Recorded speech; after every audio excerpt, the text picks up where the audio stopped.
Muy bien, hermanos, la gracia.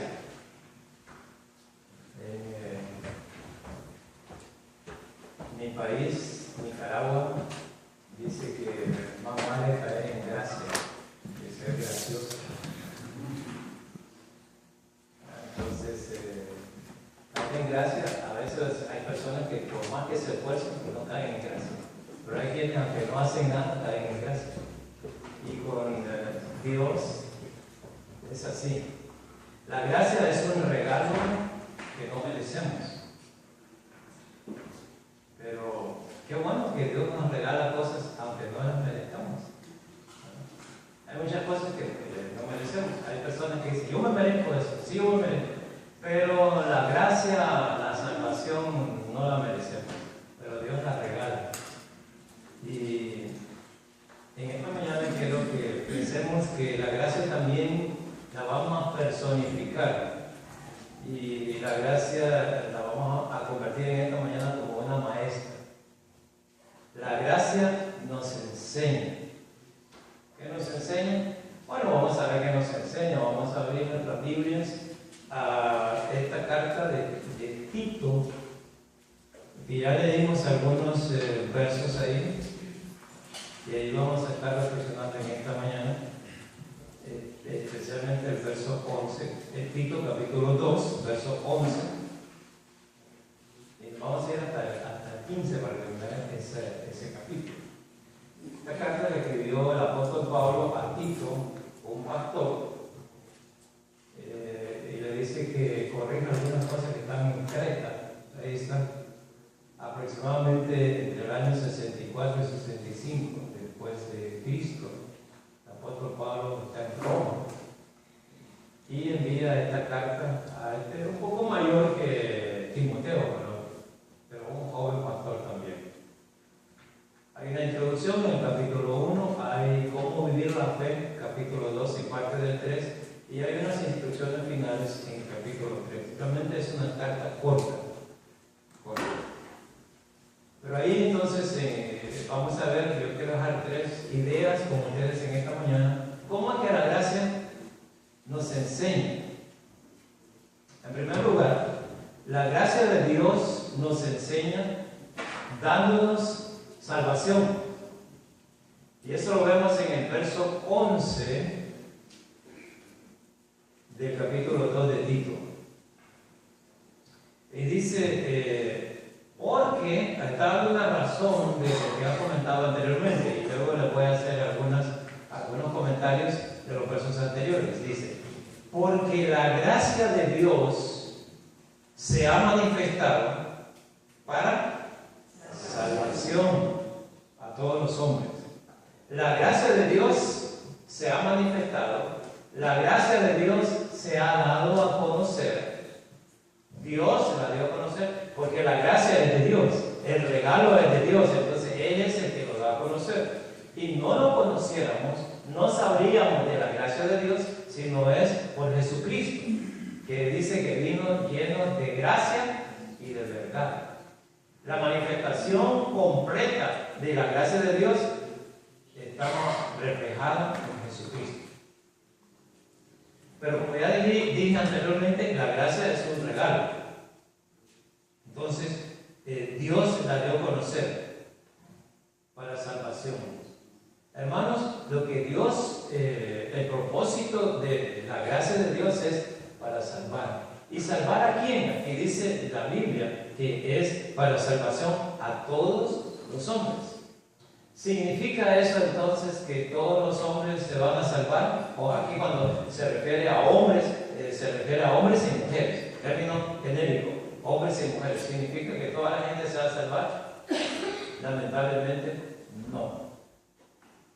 Hay una doctrina o una enseñanza. La palabra doctrina tiene que ver con enseñanza. Es lo mismo. Cuando hablamos de doctrina en la Biblia, estamos hablando de enseñanza, que se conoce como el universalismo. ¿Qué enseña esta doctrina? Enseña de que todos los hombres, toda la gente del mundo es hija de Dios. Y enseña que todos se van a salvar. Lo cual es falso. universalismo. Y suena bonito, ¿verdad? Todo el mundo se va a salvar. Entonces, si todo el mundo se va a salvar, ¿quiénes van a ser lanzados al agua que arde con fuego y azúcar? Apocalipsis 20, del 11 al 15. ¿Y cómo se van a salvar los que no creen en Cristo? ¿Y cómo se van a salvar los que nunca se arrepintieron? Porque la Biblia habla de juicio y de condenación. El que en él cree no es condenado, pero el que no cree ya ha sido condenado. Cristo enseñó eso. De manera que no podemos aceptar esa doctrina del universalismo. Imposible. Entonces, aquí cuando dice que todos es para salvación a todos los hombres, no es que todos se van a salvar cuando reciban a Cristo. Es todos los hombres y todas las mujeres, pero que reciban a Cristo como su Salvador, que confíen en Cristo como su Salvador. Hermanos, no nos daríamos cuenta de nuestra salvación si no fuera por la gracia de Dios que nos enseña que somos salvos. Por gracia sois salvos, por medio de la fe. La fe solo es un medio, no es que la fe salva, sino es un medio para llevarnos a Dios. Y no por obras, para que nadie se lo olvide. Ya eso lo hemos estudiado en varias ocasiones. Entonces, Dios lo regaló, no lo merecíamos. Dios se la dio a conocer y por eso la sabemos ahora. Salva a todos, pero todos, no, todos los que han confiado en Cristo como su único Salvador. Solo hay que recordar que cuando Jesús estaba muriendo en la cruz, había dos personas que estaban a su lado, dos ladrones, ya sabemos la historia. Los dos al principio estaban ofendiendo al Señor al principio, pero luego uno de ellos fue tocado y comenzó a reflexionar, se arrepintió y le dijo a Jesús: Señor, acuérdate de mí cuando vengas en tu reino. Reconoce que Jesús es Señor. La palabra Señor en el Nuevo Testamento significa que es amo, dueño. Y Jesús es creador, es el dueño de nuestras vidas. Y también le dice: acuérdate de mí cuando vengas en tu reino. Reconoce que Jesús tiene un reino. Y entonces Jesús le promete la salvación. Pero el otro no se arrepintió. ¿Y cómo es posible que estando tan cerca del Salvador no se pudo salvar? Es de que no hay ninguna garantía. Ahí estaban uno y otro. Algunos dicen que el que se arrepintió es el buen ladrón, pero yo siempre digo que no hay ningún ladrón bueno. Todos los ladrones son malos, a menos que se arrepientan y cambien de vida. Pero el otro no hizo nada y se murió en sus pecados. Y eso está sucediendo hoy en día. Hay familias que reciben a Cristo, otros que no. Hay personas que lo reciben, otros que no. Hay que confían, que cambien de vida y otros que no. Así que tenemos que alabar al Señor porque a través de su gracia Él nos ha dado salvación. En segundo lugar, la gracia de Dios nos enseña mandándonos a vivir santamente. Verso 12. Y sigue de pie tomado yo que la gracia de Dios nos enseña. Enseñándonos. Verso 12. ¿Qué nos enseña? Que renunciando a la impiedad y a los deseos mundanos, vivamos en este siglo como sobria, justa y piadosamente. La gracia, quiero ver si logro explicarme en esto. Somos salvos por gracia. La gracia es algo que no merecemos, todo viene de Dios, pero eso no significa que no tenemos que hacer nada nosotros. Ahora ya está. Cuando una persona recibe a Cristo, gloria a Dios, le decimos: usted ya es una nueva criatura, usted está salvo, si muere hoy va a la presencia del Señor, pero mientras seguimos en esta tierra hay que hacer algo. La gracia de Dios nos va a enseñar esto que está aquí en el verso 12. Lo primero que hay que hacer después que cuando recibimos a Cristo es que renunciar a dos cosas. ¿Cuáles son esas cosas? La impiedad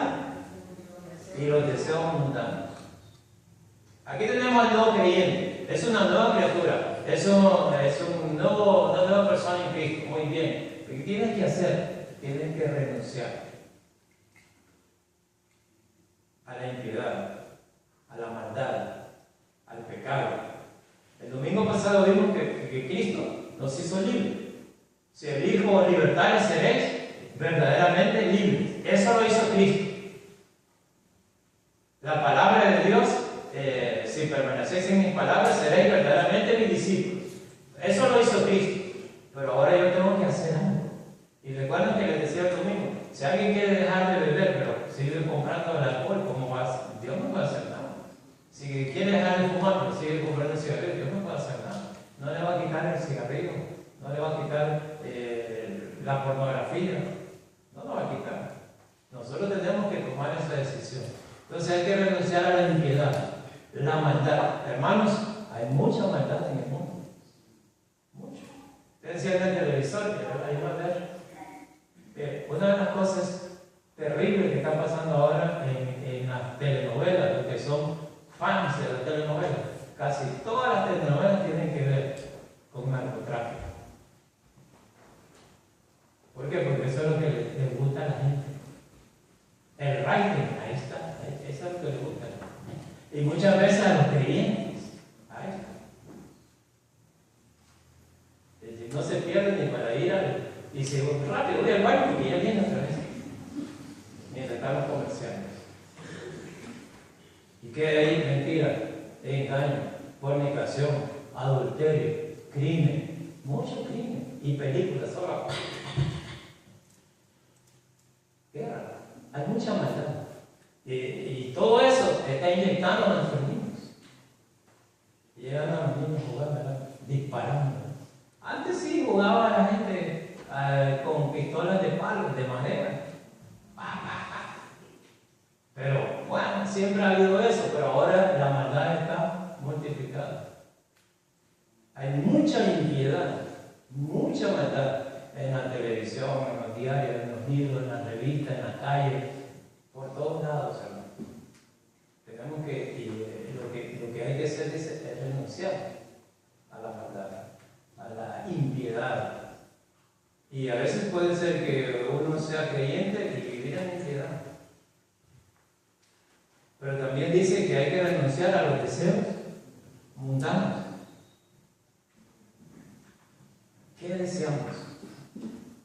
¿Qué queremos tener? A veces puede venir hasta un deseo para comer, que a todos nos pasa. No coma chocolate porque ya hace daño. Sí, pero es que no puedo, miro un chocolate y ya me quiero comer. No veo Coca-Cola porque le hace daño. Pero ¿qué voy a hacer? Apenas veo la Coca-Cola hasta que me hace aquí un poquito. Deseos. Estamos hablando de cosas sencillas. Ropa, joyas, casas, cosas, carros. Ahí andamos. Deseos. Y deseos. Y deseos. Hermanos, a veces el pueblo de Israel dice que fue tentado con los deseos. Porque otra gente entró y entonces comenzaron y pecaron. Entonces, los deseos mundanos, los deseos del mundo, ahí están en nosotros.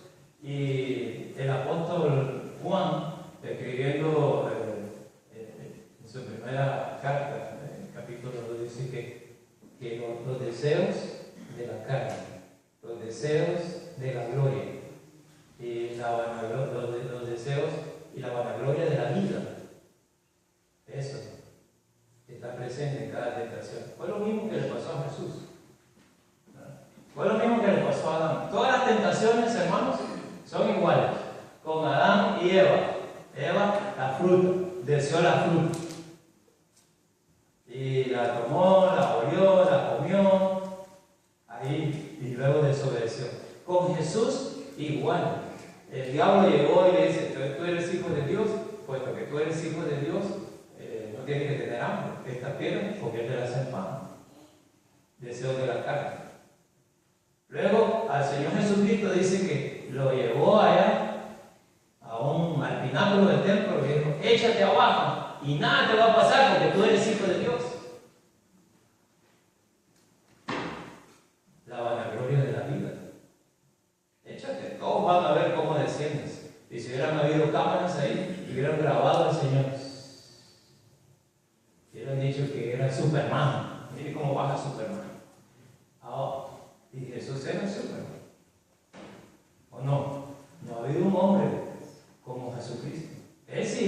verdadero.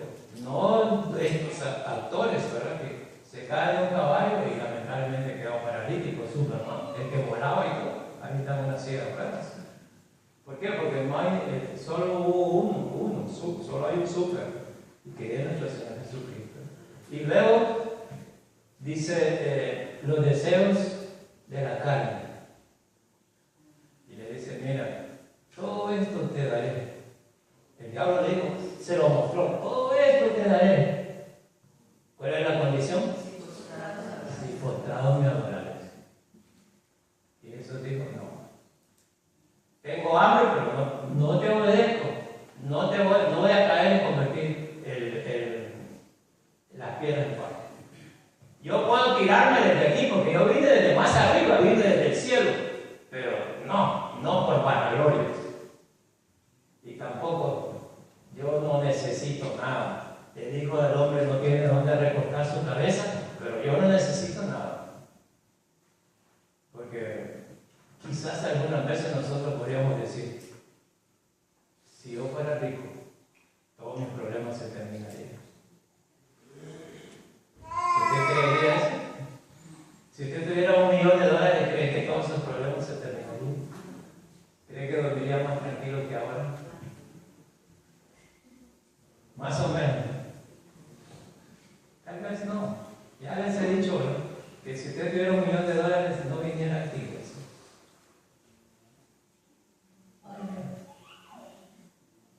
¿Cómo voy a ir yo ahí con esos que no tienen ni 10,000, ni 1,000 también?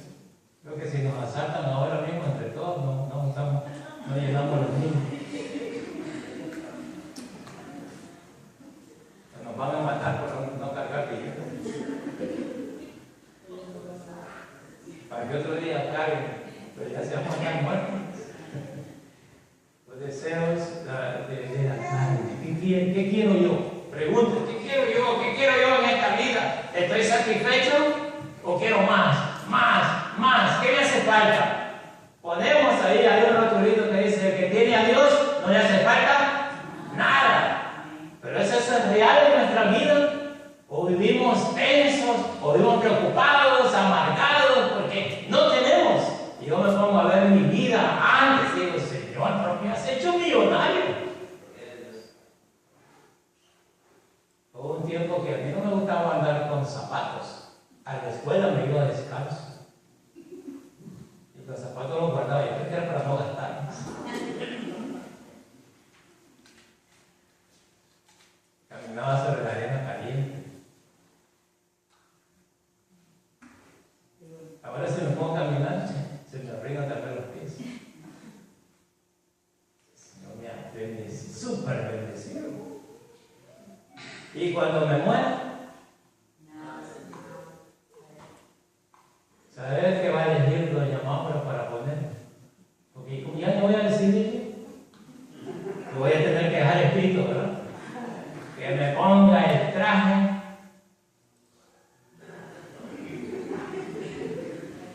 Bueno, voy a pensar cuál, ¿verdad? Hermanos, los deseos mundanos. Cada vez que venga el deseo en nuestro corazón, realmente necesito eso yo. O es solo un deseo que el mundo me está poniendo.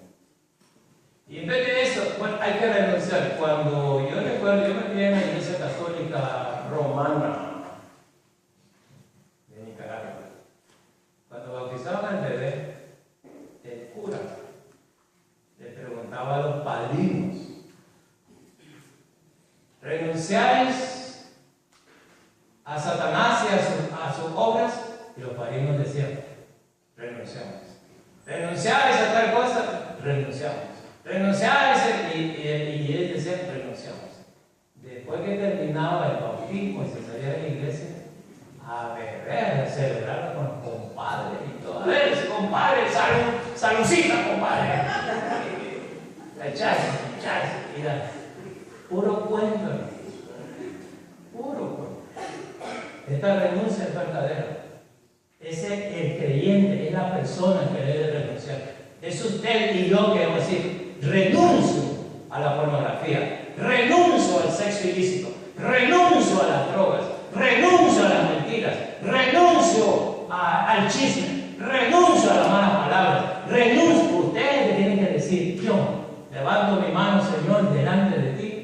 y no más. Ustedes que tienen que decidir. Yo no lo voy a decidir. Por más que le diga a otro, no lo va a hacer. Ustedes que tienen que pararse delante del Señor y decir, Señor, hoy yo estoy dispuesto a cambiar. Porque no he vivido la gracia. No he vivido la disciplina de tu gracia. Y en vez de eso, dice que tenemos que vivir en este siglo, en este mundo, en esta vida, de tres maneras. Primero dice, sobrio. Una persona sobria es una persona que está cuerda, es una persona que, por ejemplo, que no está tomada por el alcohol, tranquilo. La sobriedad tiene que ver con uno mismo. Sobriedad es su manera de ser, de vivir, de vestir, con uno mismo. Tengo que vivir sobrio,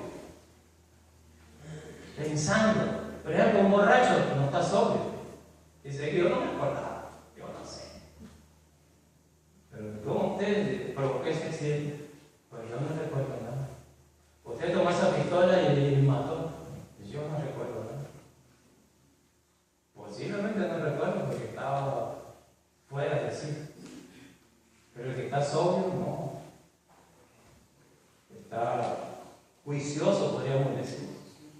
Consciente. Así quiere que vivamos. Dice que viva sobrio. Eso tiene que ver con usted o conmigo. Yo tengo que vivir sobrio. También tenemos que vivir de manera, dice, justa, recta. Eso tiene que ver con los demás. Ser recto con los demás. Ser honesto con los demás. Y la otra cosa dice que tenemos que vivir es piadoso. ¿Con quién creen que tienen que ver eso? Con Dios. Tiene que ver la sobriedad con respeto a mí mismo. La justicia con respeto a los demás. Y la piedad con respeto a lo que Dios dice. Porque Dios nos habla, hermanos. Y no le hacemos caso. Estamos como los niños de ahora. Los niños dicen, niños, apaga esa televisión. Niños, habla tal cosa. Niños, ni oyen. Niño, guarde la tableta. Niño, guarde el teléfono. Niño, no, nada. Estamos viviendo tiempos difíciles. No solo los niños, a veces los grandes también. A veces Dios nos está hablando. Hijo, hija, hijo, obedece. ¿Cómo creen que está Dios? A Dios no le gusta eso. Porque no cantamos que lo adoramos, que lo respetamos. ¿Respeta usted a Dios? ¿Qué tanto lo respeta? Es como aquel hijo que al padre, el padre le dice las cosas y él no le hace caso, no lo está respetando. Entonces tenemos que, eso tiene que ver, hermanos, la piedad tiene que ver con Dios, la devoción a Dios. Y Señor, yo quiero obedecer. Yo voy a vivir una vida sobria. Pero fíjense que una cosa viene detrás de la otra. No podemos vivir una vida sobria, justa y piadosa si primero no renunciamos a la maldad y a lo que somos mundanos. No se pueden las dos cosas. Dice, pero es que a mí me gusta el mundo. No podrá vivir una vida de sobriedad, de justicia y menos de piedad. Porque no puede ser impío y pío. El pío, el piadoso, ¿no? No puede ser. Es imposible. Entonces, esa es lo que Dios dice. Ahora, hermanos, ¿cómo se puede vivir eso? ¿Cómo podemos practicar eso? En los versículos anteriores, el apóstol Pablo le está diciendo a Tito que le enseña a la congregación aplicación. Vean ustedes en el verso 2. Los ancianos sean sobrios, sean serios, sean prudentes, sean sanos en la fe, en el amor, en la paciencia. Los mayores, los viejos, no, que son muy viejos, esos viejos no se nos hablan, los ancianos. Hoy ya no se habla de eso, los de la tercera edad. Muy bonito eso, los de la tercera edad, de 60 para arriba. Dice eso. Así tienen que vivir. Tenemos que vivir así, con sobriedad, con cordura, con seriedad, con respeto, con prudencia, con sabiduría, sanos en la fe, en la doctrina, en la palabra de Dios, en el amor, en la paciencia.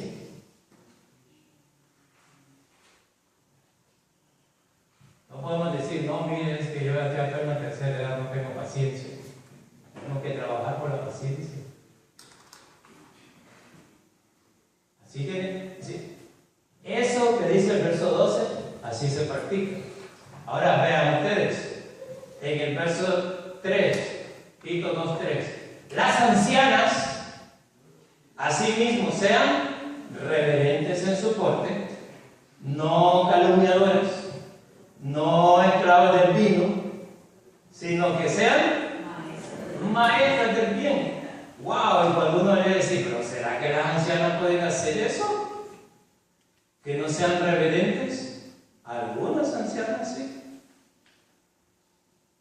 Hasta minifaldas se ponen. Licras, porque dice que cuando llegan uno a la tercera edad, vuelve como a la adolescencia.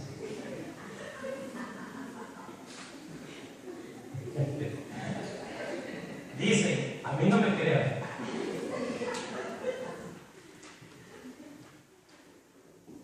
Entonces, ¿será que una anciana puede ser calumniadora? Andar ahí calumniando, fíjate que cállese, señora. Está hablando de creyentes. Esta es una iglesia. Quiere decir que es posible eso. Entonces, dice, no, que sean reverentes, que no calumnien, que no sean esclavos del vino. Parece que les gusta echarse sus vinillos a las viejitas. No esclavos. Pero puede ser no solo del vino, también puede ser esclavo del café. Hay personas que dicen, yo si no doy café me duele la cabeza. Yo si no doy café no puedo trabajar. Y así es esclavo o esclavo del café. A veces somos esclavos de varias cosas. No hay internet. Tenemos problemas. Tenemos problemas. No hay señal en el teléfono. ¿Y ahora qué va a pasar? Ya somos esclavos de todas esas cosas. Quizá a veces el Señor permite eso para desintoxicarnos un poco cuando tenemos eso. Entonces dice que sean maestras del bien. Vean lo que tienen que hacer las personas, las señoras mayores de 60 años. Todavía es válido eso. Dice en el verso 5:4 que les enseñen a las mujeres jóvenes. ¿A qué le van a enseñar? A amar a sus maridos y a sus hijos. Mire pues. Ese tiene que ser una señora mayor de 60. O menor tal vez, pero hay que enseñar.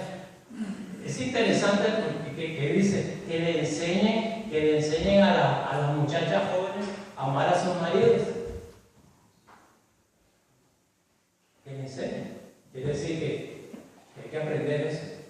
Es decir, no, hija, ama a tu marido, respeta a tu marido, sírvele a tu marido, sométele a tu marido. Pero ha habido señores que no hacen eso.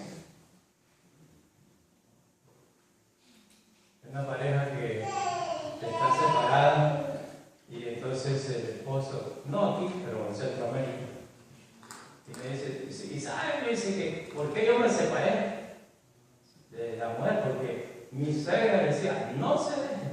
Si él le da uno, usted monte el otro. Dejen. Va. Entonces, yo no sé si será verdad, pero él dice que sí. Ahora, yo no estoy diciendo aquí que hay que dejar, por favor, ¿verdad? No, nada de violencia doméstica. Nada de maltratar a la esposa. Nada también de maltratar al esposo. Porque muchas veces ocurre del otro lado, ¿verdad? Hay mujeres que le pegan a los hombres. Y el hombre por pena, ¿no? ¿Cómo que me pegaron a la mujer? Entonces ni denuncia siquiera, ¿eh? Pero la mujer lo agarra. Queda noqueado. Quizás se ha aprendido a boxear. Entonces, hermanos, no estamos de acuerdo, por supuesto, con la violencia doméstica. Eso es un peligro. Y si un hombre o una mujer está en esa situación, necesita tratamiento. Un consejo bíblico, o quizás un consejo psicológico, o un consejo psiquiátrico, o qué sé yo. Pero bueno, entonces dice que hay que enseñarlos. Hay que enseñarles también, dice, a ser prudentes, verso 5, a ser castas, a ser cuidadosas de su casa, buenas, sujetas a sus maridos. ¿Y para qué? Para que la palabra de Dios no sea blasfemada. Porque, por ejemplo, si hay una mujer cristiana que vive con un hombre no creyente, el hombre, y a eso va a ser la iglesia. Ahora en vez de tener más ordenada la casa, aquí más desordenada. Ni comida me das. Pero que yo tengo que estar en la iglesia, aprendiendo la Biblia. Y eso está bien, pero no sé por qué, pero las mujeres tienen un toque, ese toque femenino para las casas. Algunos hombres, sí, pero es la mujer. A veces los hombres ni nos fijamos en las cosas. Yo soy uno de ellos, y mi esposa y mi hija a veces me han pero vamos a cambiar esto, a ver si mi papá se fija. No me fijo. Cuando una mujer entra a una casa, en general, ya vio todo lo que hay. Con un solo vistazo.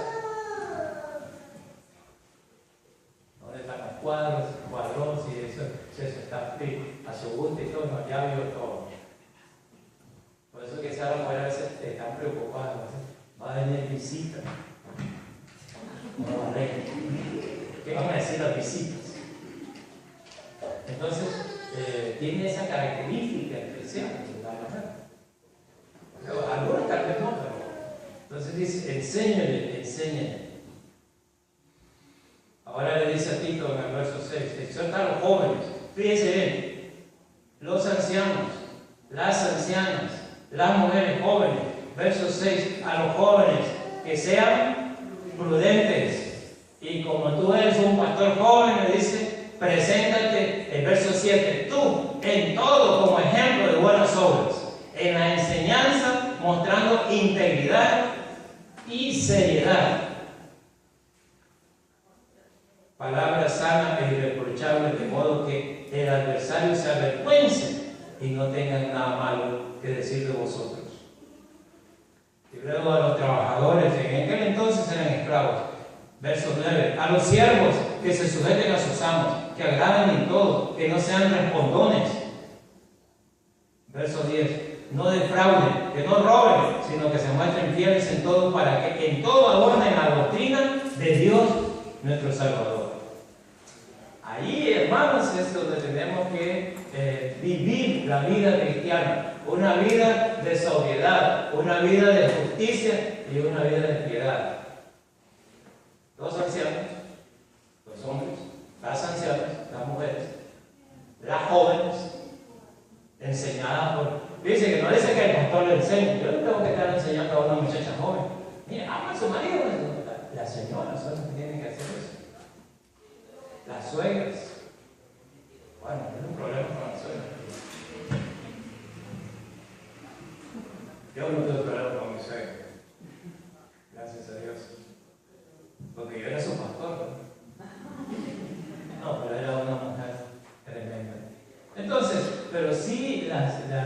mayores, pues, ¿verdad? Si no se la suena, que lo haga una señora mayor, no sé. Los jóvenes, los varones, ser prudentes, actuar con sabiduría. Y los pastores tenemos que ser ejemplos,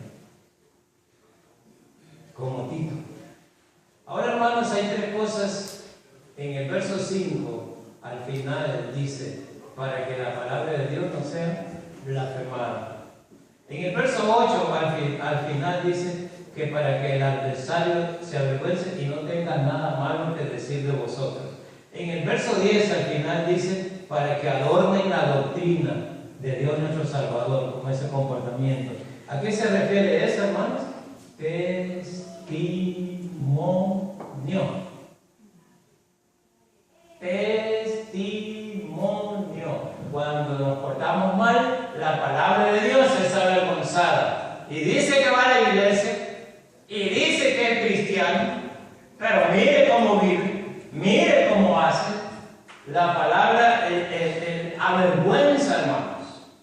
El enemigo se aprovecha y entonces eso nos avergüenza cuando tenemos un mal testimonio. Y más que todo dice para que adorne la doctrina. Cuando damos un buen testimonio es como un adorno para la doctrina de Dios. Y había un hombre que trabajaba en un lugar donde vendían granos. Y el dueño de ese negocio, entonces vendía sacos de frijoles, abajo echaba con piedras y suciedad y todo, y arriba los ponía limpios. Pero ahí trabajaba un creyente. Y entonces dice, cuando la gente pregunte, ¿todos estos frijoles están limpios? Usted diga, todos estos frijoles están limpios. Pero como él quería adornar, dar un buen testimonio y no hacer lo que el mundo hace, cuando la gente le preguntaba, mire, todos estos frijoles están limpios, los de arriba sí, los de abajo están sucios. Y siempre hacía eso. Entonces lo llamó el dueño y le dice, mire, este es el problema. Si usted quiere seguir trabajando aquí, usted tiene que decir que todos los frijoles están limpios. Llegaba otra vez la gente y le decía, mire, todos los frijoles están limpios, los de arriba están limpios, los de abajo están con piedra y sucio y todo. Al final, ¿qué creen que pasó? El dueño lo despidió. Fuera, usted no puede trabajar aquí porque no es un buen empleado. Bueno, con el tiempo dice que llegó un amigo del dueño de este negocio y le dice, mire, yo necesito un hombre íntegro, un hombre que diga la verdad, el mismo dueño que le había dicho ese, yo tengo uno que sí te puede servir. Y le recomendó al que siempre decía la verdad. Ese siempre dice la verdad. Entonces, fue a trabajar ahí con mejor salario, porque Dios honra a los que lo honran. Así que si usted tuviera una situación así en su trabajo, no se preocupe. Si usted honra a Dios, Dios le va a dar un mejor trabajo. Pero no esté mintiendo, no esté engañando a la gente. Entonces, esa es la manera, hermanos, de vivir. La gracia nos enseña eso. En tercer y último lugar, la gracia de Dios nos enseña, exhortándonos a esperar el regreso de Cristo. Versos 13 y 14. Aguardando. Fíjense, hermanos, que esto lleva un proceso, ¿verdad? Renunciando a la impiedad y a la maldad y viviendo sobria, justa y piadosamente, hasta tenemos mejor visión. Aguardando o esperando. La esperanza bienaventurada. Una cosa. Y la otra cosa es la manifestación gloriosa de nuestro gran Dios y Salvador Jesucristo. ¿Saben, hermanos, cuál es la esperanza bienaventurada de nosotros? La esperanza dichosa. La resurrección. Que vamos a volver a vivir para siempre. Esa es una esperanza dichosa. Que no la dan, hermanos. Hoy están... Hay algo que para lo cual no hay remedio. La vejez y la muerte. No hay. Pueden decir muchas cosas. Cremas, inyecciones, cirugías, pero puede envejecer y al final va a morir. Pero esta es una esperanza bienaventurada. Esta es una esperanza dichosa la que tenemos nosotros, que vamos a volver a vivir para siempre. Y no como los que no tienen esperanza. Por ejemplo, dice que los egipcios creían que sus muertos primero iban a la luna y después al sol. Luego que tenían sus dioses Isis y Osiris. Que Isis, ¿verdad? Diciendo un paréntesis, que están ahora en el Estado Islámico, tomando ese nombre de Isis de los egipcios. Nuestros indígenas le echaban cereales, dice, al muerto. Algunos le echaban su botellita de licor para que se echara su traguito en el camino, que era muy largo.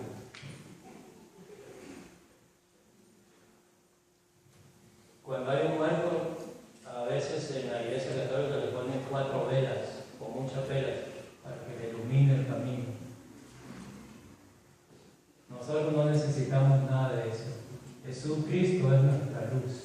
Jesucristo es nuestro Salvador. Jesucristo es nuestro Señor. Lo que estamos esperando es esa resurrección gloriosa.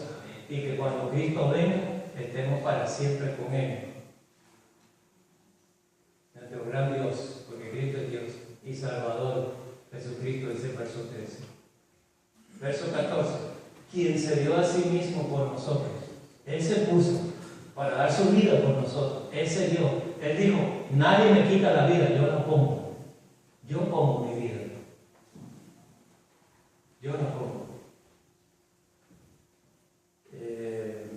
Para salvar, para redimirnos. La palabra redimir es liberación. Primero, para redimirnos de toda iniquidad. Para redimirnos, para liberarnos del pecado. Somos libres del pecado. Del poder del pecado, aunque no de la presencia. La presencia del pecado está presente, pero ya no. Si pecamos ahora es porque queremos, como dije yo mismo. No es porque me obligue. El diablo no me obliga a hacer nada. El diablo no obliga a hacer nada a nadie, hermanos.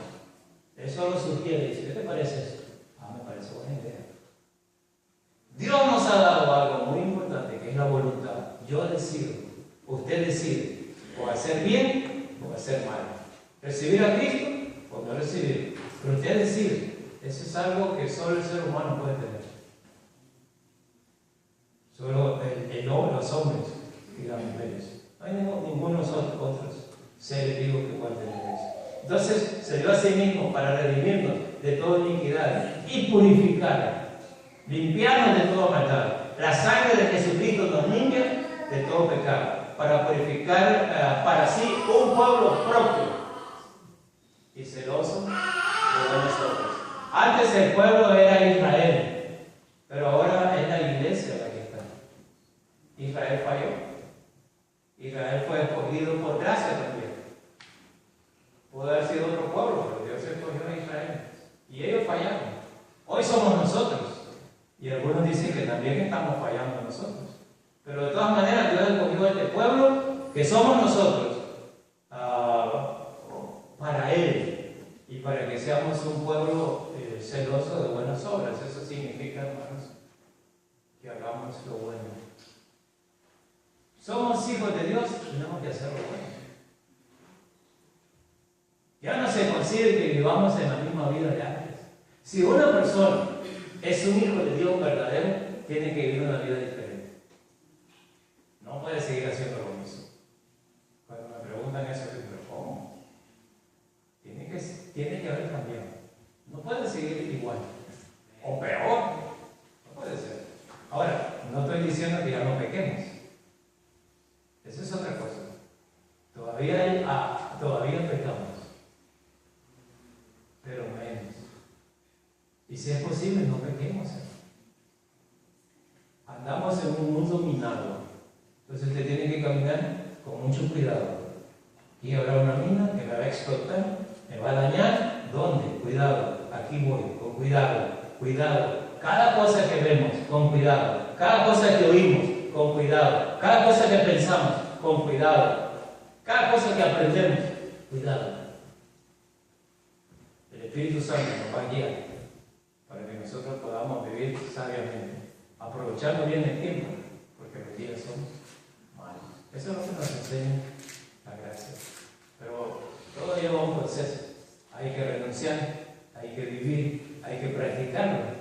De otra manera no se puede. ¿Cómo puedo practicar la gracia de Dios? Voy a practicar en mi casa con mi esposa. Voy a ver, tengo que practicar cómo ser un mejor esposo para ella. Amarla, respetarla, cuidarla. Con mis hijos, amar a mis hijos, enseñar a mis hijos, darle ejemplo a mis hijos. Y cuando falle, tendré que decir, perdón, no lo hice bien. Perdónenme, hijos, no lo hice bien. Pero quiero hacerlo mejor. Como dice el pensamiento, hoy mejor que ayer y mañana mejor que hoy. No se concibe que vayamos hacia atrás, retrocediendo. Tenemos que vivir una vida diferente. Vamos, hermanos, adelante. Y vean que termina esta sección en el verso 15. Esto habla, y esto exhorta, y esto reprende con toda autoridad. Nadie te menosprecia. ¿Qué significa eso? Hablar es predicar. Yo ya les he dicho en esta mañana lo que la gracia de Dios nos enseña. Ya lo hablé. Exhortarnos es animarle. Hermanos, sigamos en el camino del Señor. Nada de regresar. Si usted ha fallado, póngase al día con el Señor y vamos adelante. No tenemos por qué regresar. Tenemos que seguir adelante. Y luego dice, reprende. ¿Qué es reprender? Reprender es amonestar a alguien que se ha desviado. Si se salió del carril, hay que decirle, hermano, usted no va bien ahí. Hermana, usted no va bien ahí. Enderécese. Enderécese. Hay personas que no les gusta que le digan que no está bien. Y por eso hay muchas personas que le dicen, hablar con el pastor, mejor no, porque me va a regañar. No lo voy a regañar, pero si no está bien, se lo voy a decir. Si usted no está bien con lo que la Biblia enseña, yo se lo voy a decir. La Biblia no enseña eso. Si usted no está bien con lo que está haciendo, se lo voy a decir. Pero con amor. Hay personas que a veces han venido donde mí y cuando se van dicen, ay, yo creí que nos iba a dar y no hago eso. Solo le digo lo que tengo que decir y usted toma su decisión. Porque al final usted tiene su voluntad. Y al final dice, nadie te menosprecia. Habla, exhorta, reprende y que no le vaya a caer mal a la gente por decirle eso. Eso yo no sé si lo ha podido lograr. Espero que la mayoría de aquí sí. Hubo una vez una persona en la iglesia que estaba en pecado de fornicación y dijo, usted no está bien, está viviendo con una señora que no, ¿por qué no se casa? Y arregla su vida. Pues se puso muy enojado conmigo. Y llegaba todos los domingos a la iglesia. Pero hacía una cosa, no me saludaba. Y cuando ella llegaba para saludarlo, él se iba por el otro lado. Es decir, no quiero tener contacto contigo en la lectura. No quiero que me des la mano. Te desprecio. Pues eso lograba después. Porque ¿qué podía hacer? Y cuando algunas veces lo agarré, lo sorprendí. Solo la punta de los dedos. Un hombre dando la punta de los dedos. Amados hermanos, todo esto que se los digo en el amor de Cristo. No es lo que yo digo, es lo que la palabra dice. Si usted dice, me parece que ahí no está bien, estamos abiertos a la discusión. Haga una cita conmigo y conversamos. Entonces, la gracia de Dios nos enseña, sí nos enseña. ¿Qué cosa? Que nos ha dado la salvación. ¿Qué cosa? Que que hemos de vivir santamente. ¿Qué cosa? Que debemos de esperar el regreso de Cristo. Y la única manera de hacerlo es santamente. Vamos a orar, hermanos. ¿Hay algo que usted necesita renunciar hoy? Algo que no está bien en su vida. Digo, hoy renuncio, Señor. Levanto mi mano derecha y prometo que voy a luchar contra ese pecado, que voy a luchar contra esa impiedad, que voy a luchar contra ese mal. No lo quiero más en mi vida, Señor. Renuncio en el nombre de Jesús. No más, Señor, y prometo hacer todo el esfuerzo posible para no cometer más ese pecado. Si hay algo que tú quieres hacer, ponte de pie y díselo al Señor. Díselo al Señor en esta mañana. Tú y yo. Gloria a Dios. Hay alguien más, posiblemente alguien que está pensando, todo está bien, hay algo que se necesita renunciar. Renuncia hoy y díselo al Señor. Díselo al Señor.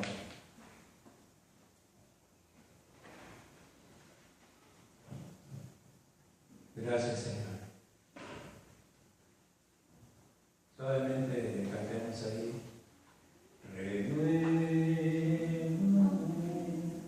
Señor Jesús, ya no quiero ser igual. Renuévame, Señor Jesús, pon en mí tu corazón, porque todo que hay dentro de mí necesita ser cambiado, Señor. Porque todo mal que hay dentro de mi corazón necesita más de ti. Necesita más de ti. Sí, Señor. Reconozco que en mí está el mal, como dijo tu siervo Pablo, que el mal que no quiero, eso hago. Que dentro de mí salen los malos pensamientos, la fornicación, los adulterios, las mentiras, el engaño, los homicidios, la vanagloria, la soberbia, la altivez, el chisme, el rencor, el odio. Sí, Señor. Pero yo no quiero más eso. Yo quiero que tú reines en mi vida, que tú reines en mi corazón. Renuncio, Señor, a esa vida pasada. Renuncio a esos pecados.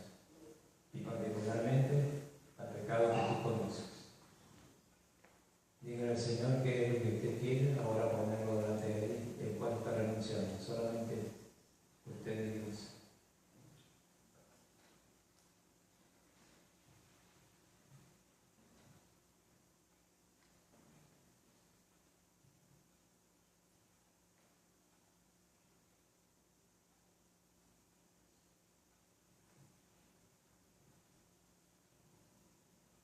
Gracias, Padre, por escuchar mi oración. Gracias por el perdón de mis pecados. Has dicho en tu palabra que si confieso mi pecado, tú eres fiel y justo para perdonar mis pecados y limpiarme de toda maldad. Acepto, Señor, el perdón por mi pecado y te prometo luchar contra ese pecado, Señor, contra esa maldad. Esta semana puede ser una semana de mucha bendición. No importa la edad que tengas, tú nos hablas a todos y nos enseñas a todos.